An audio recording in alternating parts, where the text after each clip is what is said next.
Welcome to GenX Journeys, the podcast that's all about rediscovering, reinventing, and thriving. I'm your host, Paul Stressner, and if you're part of Generation X, this show's for you. We dive into real stories of resilience, reinvention, and personal growth, all while celebrating the past and charging full speed into the future. Whether it's nostalgia-fueled throwbacks, inspiring conversations, or motivation to help you level up, GenX Journeys is here to remind you your best days are not behind you. They're happening right now, and you're just getting started. So let's get into it. Hey everybody, welcome back to GenX Journeys. And today we have a very special guest. It's someone whose voice and message are making waves in the world of worship music.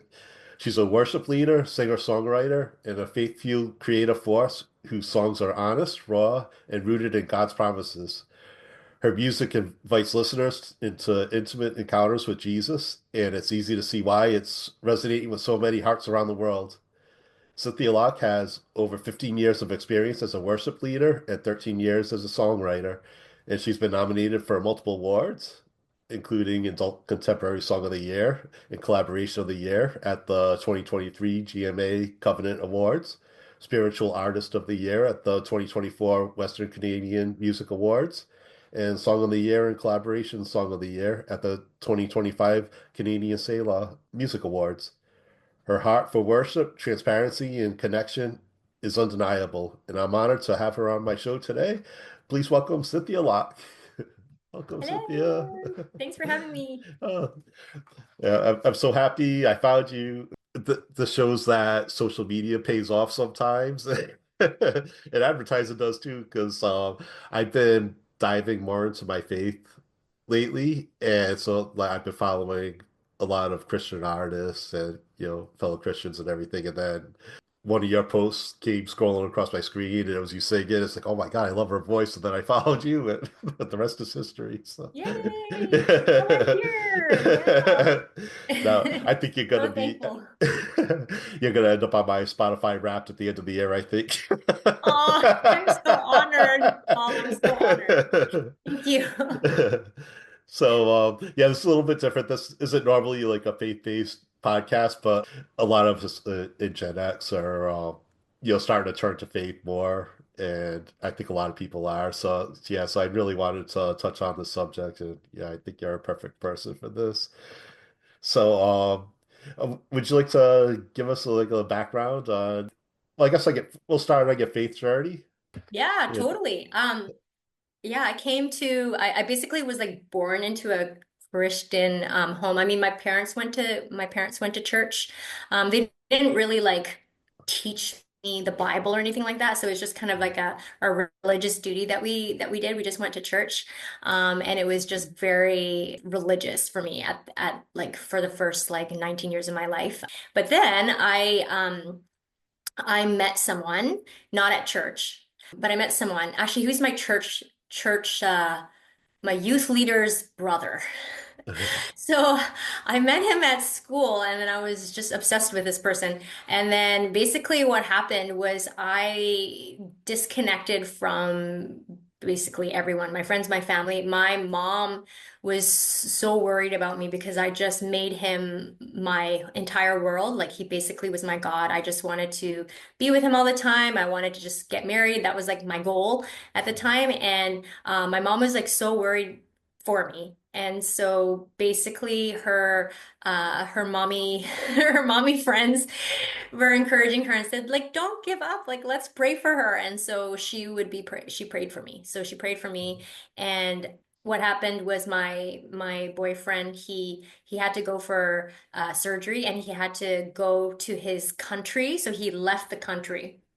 And it was during that time when he was gone when like God spoke to me. So the way he spoke to me was I would be in service, and I've been going to church like my whole life, but I don't know what happened. It was like God God began to speak to me. Like I began to feel like just convicted, like with the word, like something was stirring in my heart. And I was like, yes, I want to know God. Like, and then I started to notice people who had a relationship with God and they would talk about him as if he would talk back. Like they had that friendship. And it was something that I that was attractive to me. And so prior in the past, I would just be praying and asking God, like, can you like bless me in my exams? I just want to pass. I want to get an A. Like that would be my prayer Right. growing up. But then this time around, my prayer became, God, whatever they have, I want it. Like it was like they have something like a fire. I didn't use the word fire, but like they were on fire for God. And like I wanted that. And I said, if you are real, I want that. And so like that's when, yeah, my heart, God was just stirring my heart more. And then worship music it began to make me weep. So I would be listening to worship music, studying, and then all of a sudden I'd be like crying. And I remember it was Darlene Check's song. It was um, fill me, mold me, use me, fill me. Like I totally butchered the lyrics, but that was the song, and I would be crying to that song. So, yeah. So when he was gone, at that time, it just went really fast. All of a sudden, I just wanted to get baptized, and my boyfriend was like, "Are you sure you want to get baptized? That means certain things, right?" I really wanted to follow God and I wanted to follow his ways. And so basically, I ended up breaking up with my boyfriend over the phone and then got baptized. And it's been a journey ever since. So that's how I came to faith. What was it the same Christian church that you had been going to that whole time? The Or one that I'm in currently is different. So okay, the one that I grew up in was it's an Indonesian church. My parents are Indonesian. okay, We're Chinese Indonesian. So I went to that church and I grew up in that church. And okay. then, but I stayed in that church for a long time. And then there was like another pastor that came from Malaysia, and then she started an English service. And so I was in that church for a bit. But yeah, I'm currently in a different church at this moment, but Oh, that's where okay. I started in that Indonesian church. Yeah. And then, what about you singing? Could you did you sing like as a child? Did you do performances? No, no. No, I actually Oh, didn't. And so like this whole singing thing was definitely it was definitely new. So when I came to faith, basically the pastor, the English pastor, she I was just they needed people, and so I joined, or they asked me to join the worship team, and so I sang. And then yeah, the first time I led worship, I didn't know how to, and I was just terrified. I was hiding behind a music stand. And after that, I like didn't ever want to like lead worship again because I was just felt so much pressure and shame and all that kind of stuff. But thank God my pastor encouraged me, people encouraged me, and I just yeah, just continued singing and leading worship. But yeah, I never got chosen to sing at school like for musicals and stuff. And so I had uh-huh. to it didn't come naturally for me, so I took lessons. I took vocal Oh, lessons after getting some prophetic words. I know the church is kind of depends on what stream you're in, but the where I grew up, my pastor, she was very prophetic, and so she would speak things that she felt like God had for me in terms of like his calling. And one of the things was singing, and the other thing was songwriting. And so she would say these things over me. The first time she spoke those words over me was 2004, where she said like, "You're gonna be she's older, and so she said, "You're gonna be a composer of music." What do you mean? You're gonna be a songwriter. And I was like, what? I am totally not creative. I suck at English. I'm like not, it was my worst subject. English was my worst subject. Poetry, no, like I didn't, yeah, not my thing. I was like studying to be an accountant at the time. But yeah, so it took me a while to get started, but eventually I tried it, and I had to learn how to write songs. I didn't know how, and so it was a lot of self-learning, and a lot of the times when I wanted to give up and I was like, God, I don't know, this is not for me, he would always at the right time encourage me in some way, shape, or form through another person speaking to my life or bringing me to the right sermon or one of those uh-huh. things. And so it's been a journey. Yeah. Oh, okay. Now, did you have any influences with the songwriting? Like, did you get tips from people, or is it that you get something from scripture, or you think, oh, maybe I could do a song out of this, write a song out of this. Yeah, totally. I mean, my earlier songs that I wrote, it was hard to start off. And so I just didn't even know where to start. But like as the years went by, definitely it was encounters with God. So like I would have encounters with the Lord. He would be speaking to me through like sermons, definitely scripture. So there'd be like a theme of scripture, a sermon, or like what he's like doing in my life. And so and experiences. And so those are where my recent those are where all my songs like that I've released, those are where they've been coming from, is from that place of encounter, from that place of what is God emphasizing to me in this season. And so I feel like a lot of the songs that I've released, it's kind of like a musical diary. Like I play my song and I would remember the season I was in and remember what I was going through and like remember how God met me in that place. And so, yeah, Wow, that's how that's the song amazing. came about. So you just kind of like meditate it and you just receive it. So yeah, Yeah. no, that's And a amazing. lot of them, yeah, sometimes they have, well, and a lot of my songs are like they're happening to me in real time, like in life, like and over a few years sort of thing. So, Oh, yeah. okay. Oh, very Hmm. cool. I love it. And it's do you play any instruments too? Yeah, Yeah, I yeah. play the piano, but I Oh, don't okay. play on any of my songs that I've released. I can Okay. accompany myself Uh-huh. very simply and plainly. I mean, I do know all of my keys and stuff, but like in terms of improvisation and being able to get the right voicing of the chord. I don't know if any Yeah. of your listeners are musicians, but Uh-huh. there are certain ways that people can play and also in a band. But yeah, so I can accompany myself and I do play for noonday prayer at church, but yeah, Okay. so I do play, but not on any of my stuff that I've released. And usually when I'm sharing and yeah, sharing my songs in person live, I don't usually accompany myself. It's like, oh. Hard to do. I'm like trying to, I'm like, oh, play the wrong thing. Yeah, I guess addressing, some of our Gen X stuff. A lot of people are rediscovering themselves, either in career or spirituality. And what would you just say to somebody who's wasn't really fully religious or they had falling out with the church or something for some reason? And what steps would you say to kind of start leaning back into the Yeah. faith? Yeah, well, first of all, it's amazing, like for any of you who have fallen away and come back and like that and rediscovering your faith, like that's so amazing and so beautiful. And so um there's no rush, there's no one, two, threes, like there's no checklist that you need to follow.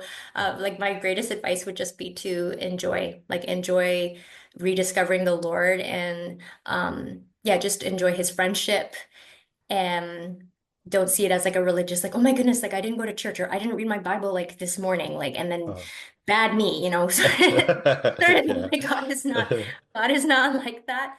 Of course, yes, we want to meditate on his word and know his truth and know his commandments and abide in his love by following his commandments and obeying them. But it's a process, it's a journey. He knows what you've been through, he knows your heart, and everybody's journey is different and everyone's pacing is different. And so yeah, that would be my advice, is just to enjoy the process and surround yourself with some other people that you like that are that are believers in Jesus, who are, yeah, who can encourage you. And yeah, that would be my advice. Yeah. Yeah, community is so important. And yeah, I feel like if you find a place where you want to go instead of like you kind of alluded it to it when you were younger, it felt like more like going out of obligation, like you had to or you'd be punished. But I feel like, God is somebody that we want to celebrate and worship and bring joy to. So it's something that you should want to do and look forward to. Yeah, and the church I'm involved with, they do a lot of community projects. And we have a lot of groups. We have one that's called Unplugged. We put our phones away and we just talk and play board games and play games and just like connect with each other. So Fun. yeah, it's good to have a place like that. Yeah, we kind of mentioned that with the timing because a lot of Gen Xers feel like it's too late to start over again. And Yeah, totally. And that's a total lie. It's never too late. You're never too old. Never. yeah, And so, yeah, we're going to be doing things in eternity forever, right? And so, whatever we start now, like it's never too late. It's never too late to like start another hobby or yeah. And come back to God. Like it's never too late. yeah, yeah. You're never too old. Yeah, it probably the same goes for if somebody might have had a dream of being a musician, going that route. If it's never too late to if you you wanted to play for the church or something like that.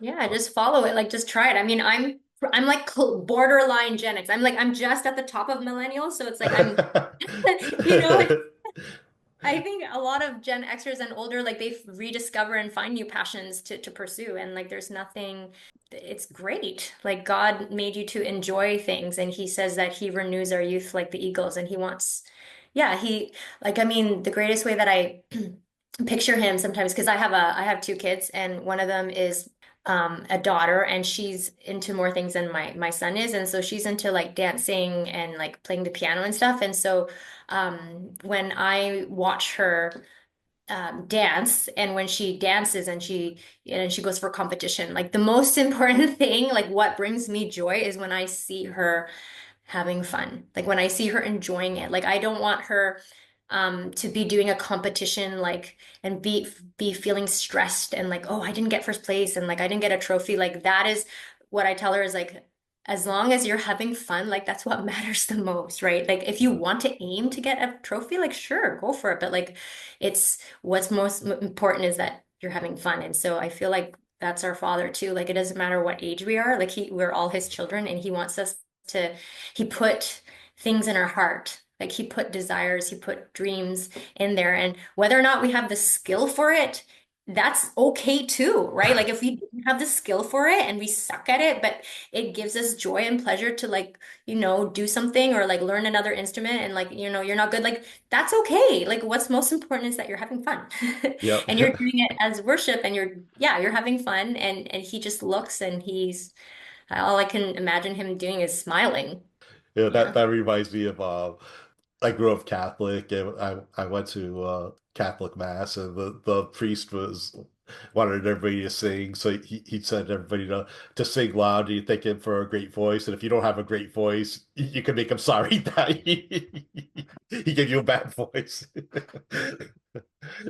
So yeah, you're right. Just go out and enjoy it, and yeah, the music is so powerful.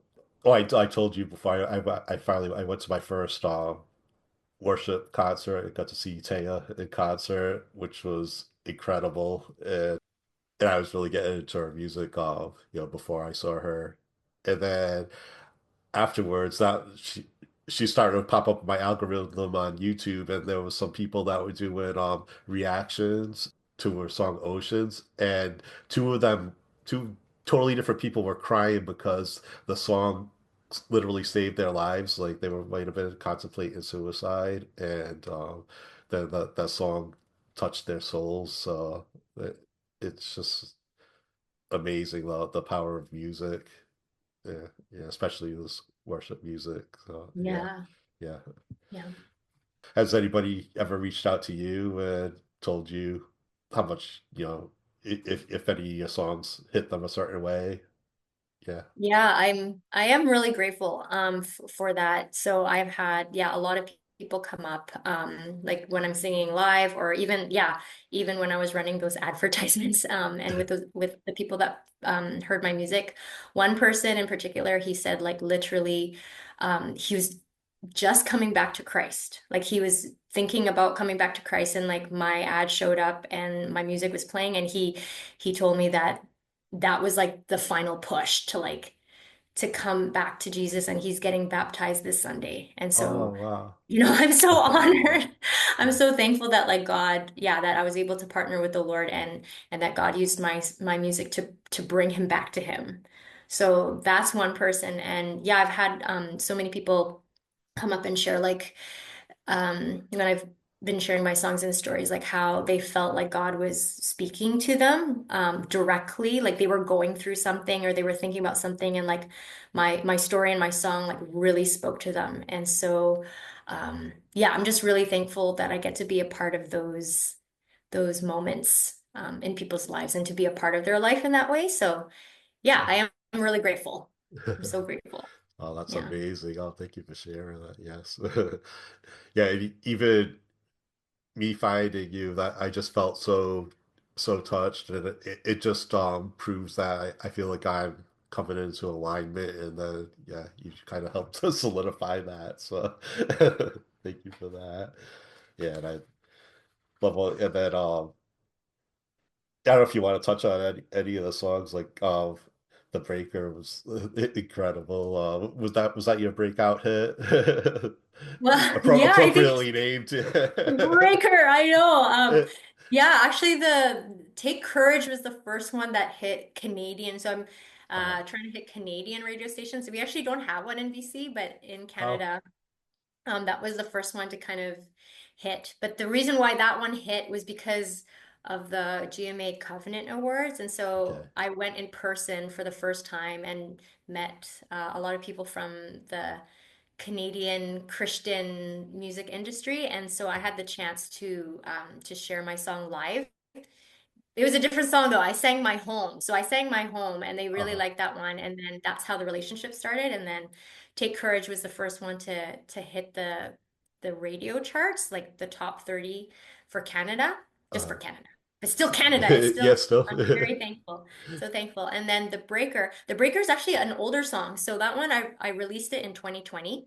Uh, So, but because I didn't have the relationships that I had now, in 2020, I did push that to radio too. Like I contacted radio stations, but because they didn't know me, it just kind of went through, it just went to the, I don't know. yeah, Too the busy. I'm too wasteland. busy. I can't answer this person. It hit like maybe two radio stations because that the breaker I did win. I won a local talent search contest for that song Oh, in 2020. So I was really grateful for that. So it was uh, playing on Praise 106.5, which is the radio station that's not in BC, but close-ish to BC. It's actually in the States. And so I was playing for 2 weeks, and then people had to vote who they wanted to win. And then thank God, I'm just really thankful that I won. oh, But yeah, but then I shared that with Canadian radio stations, but none of them picked it up until this year. So yeah, okay. Yep. so I'm really grateful for what God is doing through that song. Yeah. But originally, I wrote that song for my church, not the church that I'm in now, but like Oh, the church that I came from. So I wrote okay. that song because a lot of people in our church were going through a really hard time. And the concept of the breaker is like he's the one who, in certain translation, it actually says that he's the Lord of the breakthrough. So it doesn't say he's the breaker, but it says he's the Lord of the of the Breakout. breakthrough.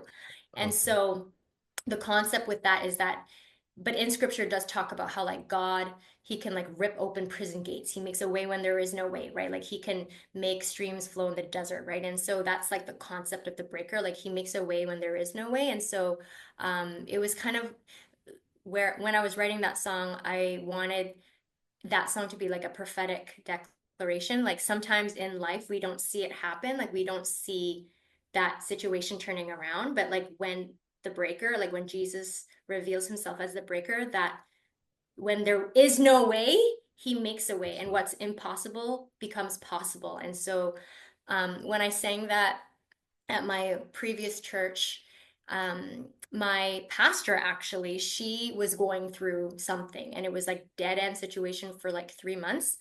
Um, and then on that day when we were singing that song, the next day she had breakthrough. Like that Oh, situation turned around 180.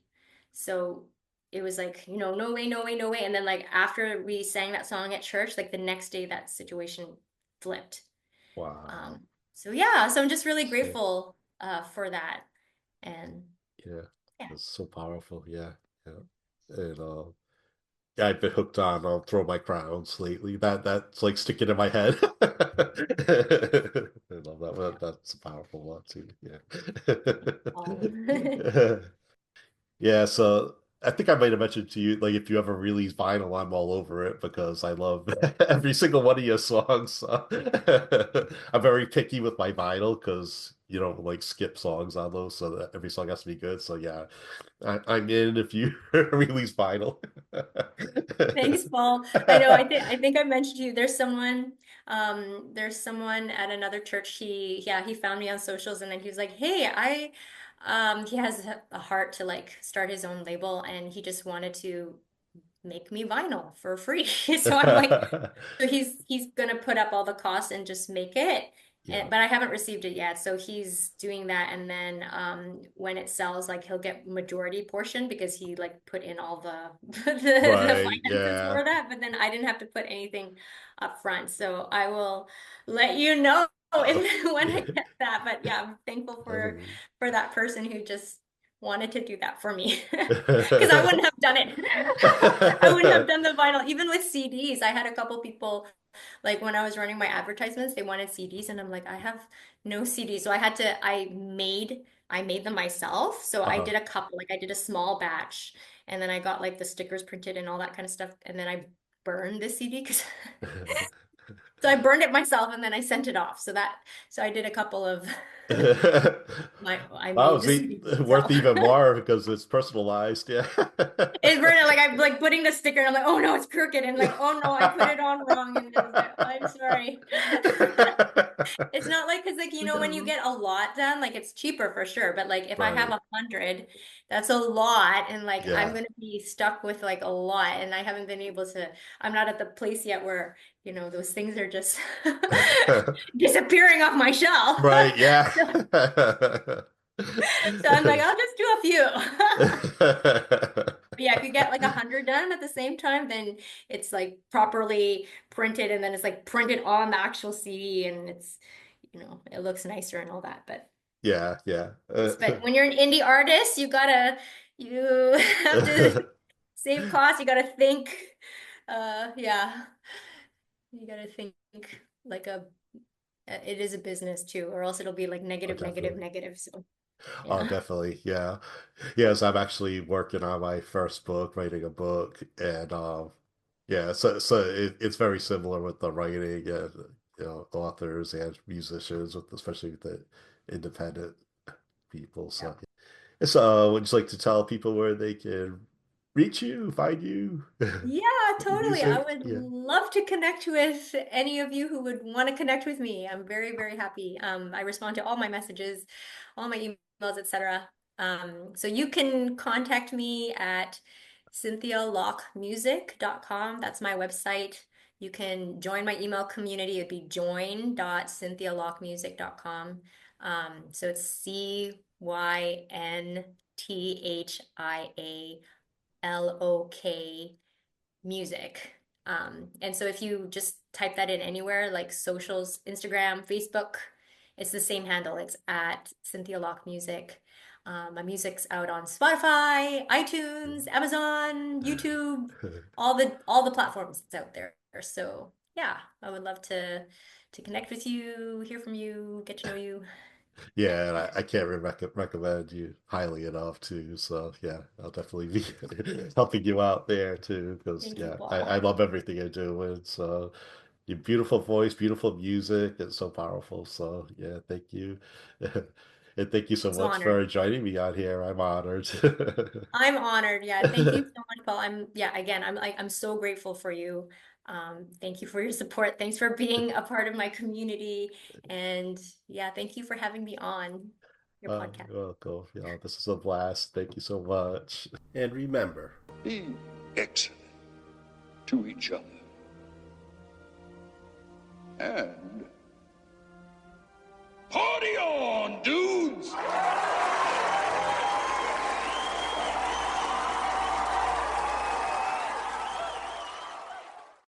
Sit, Lizzie, sit. Good dog.